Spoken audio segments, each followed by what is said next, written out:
కారణం అవుతుంది. ఎందుకంటే ఇప్పటిదాకా ఇండియా ప్రశ్నిస్తోంది కదా, అసలు ఆయిల్ మేం కాదు కొంటున్నది, అసలు రష్యన్ ఆయిలే కాదు ఇరాన్ ఆయిల్ కూడా చైనా కొంటోంది, అందువల్ల అని అడిగితే ఇప్పుడు ఇండియా కాదు చైనా మీద కూడా వేస్తామని అంటున్నాడు. ఇది 100% అని మొదలు ట్రంప్ చెప్పాలి. చైనా పైన 30%, ఇండియా పైన 50% ఏంటి? మొదలు దానికి ఆన్సర్ చెప్పండి.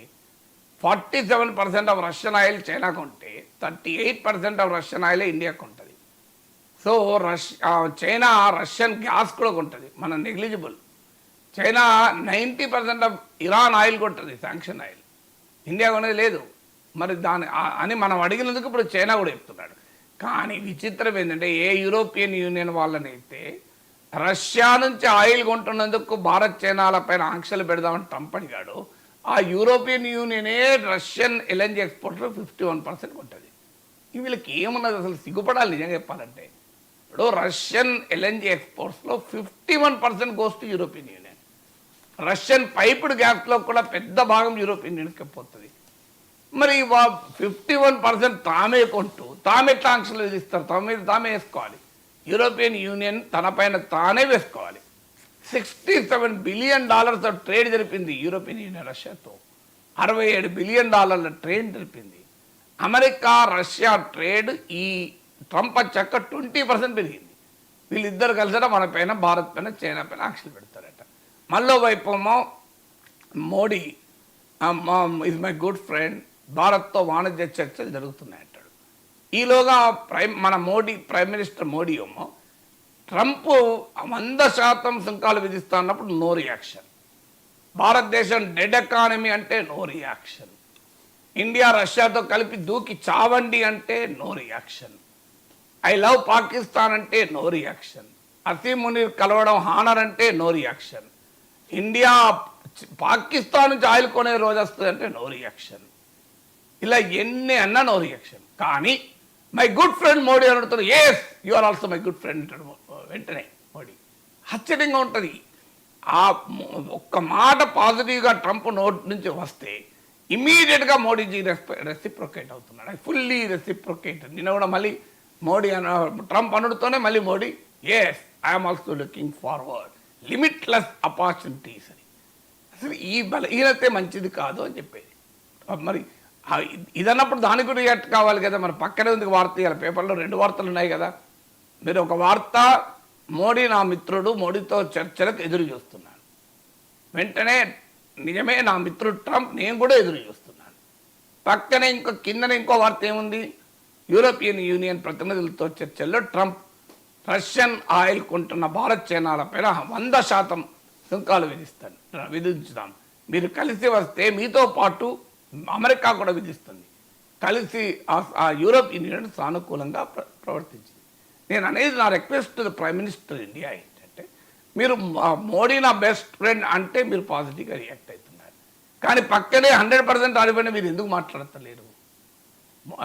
Trump is my best friend, I fully reciprocate, but my simple request to my friend Trump is, why are you telling we'll impose 100%? ఇది కూడా చెప్పాలి కదా. లేదు, at least how can European Union impose 100% when European Union buys 51% of Russian gas? లేదు, ఏది లేదు. ట్రంప్ని ఏమనకండి, ఫ్యాక్ట్స్ వేయండి. Which country buys Russian oil and gas more? Not India అని చైనా. మన జయశంకర్ అన్నది, నేను అన్నాడు కాదు, అది కూడా మోడీ అన్నాడు అనుకోండి.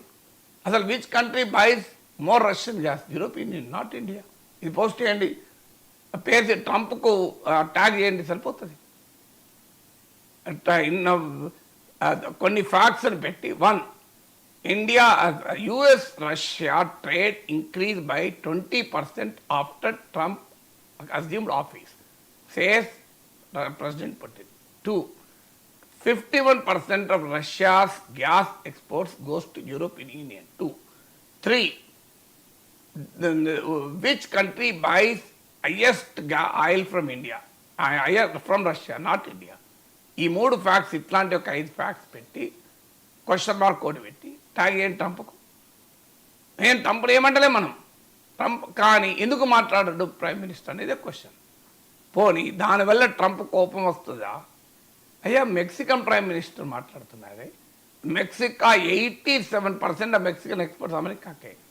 కెనడా ప్రైమ్ మినిస్టర్ మాట్లాడుతున్నాడు, అమెరికన్ అలై కదా. జపాన్ ప్రైమ్ మినిస్టర్ మాట్లాడాడు. జపాన్ అమెరికాకు మిత్రదేశం కాదు, satellite country. South Korean prime minister మాట్లాడాడు, మిత్రదేశమే కదా. ఆ మాట కడితే ఫ్రాన్స్ ప్రెసిడెంట్ మ్యాక్రాన్ మాట్లాడాడు, మరి ఆయన మిత్రుడే కదా. వీళ్ళందరికన్నా ఇండియా అయితే అమెరికాకు మిత్రదేశం కాదు కదా, మరి ఎందుకు మాట్లాడరు అనేదే క్వశ్చన్. సో భారత్ అమెరికా మధ్య వాణిజ్య ఒప్పందం కుదరాలని మనం కోరుకుందాం. ట్రంప్ మోడీ చర్చలు జరగాలనే కోరుకుందాం, దానికి ఏం భిన్నాభిప్రాయం లేదు. ఎందుకంటే we can't avoid America, we should not avoid America also. America is a powerful nation.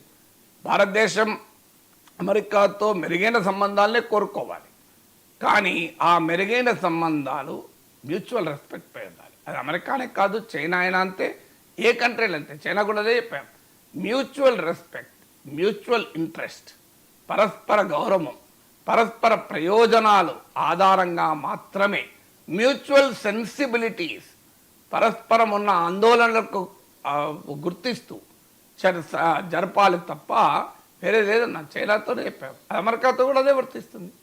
Not that we don't need America, India needs America, India wants America. కానీ ఎట్ వాట్ కాస్ట్? దేశ ఆత్మగౌరవాన్ని, దేశ స్వాతంత్రాన్ని, దేశ సార్వభౌమాధికారాన్ని, కోట్లాది భారత రైతుల, పాల ఉత్పత్తిదారుల ప్రయోజనాల్ని, చిన్న చిన్న ఉత్పత్తిదారుల ప్రయోజనాల్ని తాకట్టు పెట్టి ఉండకూడదు. ఎందుకు ఈ మాట అనాల్సి వస్తుందంటే, మీరు ఆల్రెడీ పత్తి రైతుల ప్రయోజనాలు తాకట్టు పెట్టారు కనుక. ఎందుకంటే 11% ఇంపోర్ట్ డ్యూటీ అని కాటన్ సస్పెండ్ చేసి లక్షలాది మంది పత్తి రైతుల జీవనోపాధి పైన దెబ్బతీశారు కనుక ట్రంప్ కోసం. అందువల్ల